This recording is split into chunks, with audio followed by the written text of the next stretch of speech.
Une vingtaine de personnes se sont rassemblées samedi face à la mairie de Trappes pour se souvenir des victimes de l'Algérie. On estime le coût humain de ce conflit à 30 000 morts dans l'armée française et entre 300 000 et 400 000 victimes côté algérien. À Trappes, nous avons l'avantage d'avoir été suivis par la mairie et le conseil municipal depuis le début, et on a toujours commémoré le 19 mars, la fin de la guerre d'Algérie.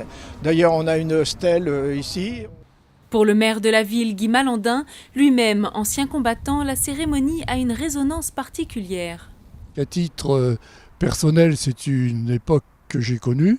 J'étais 29 mois en Algérie, comme tous les jeunes gens de l'époque. L'annonce que c'était fini, on pouvait revenir à la maison, il n'y avait plus de risque. Nous le commémorons chaque année avec beaucoup d'émotions.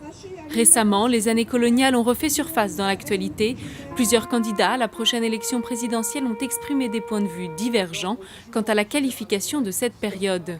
Le maire de Trappes a de son côté demandé plus de fraternité entre les peuples.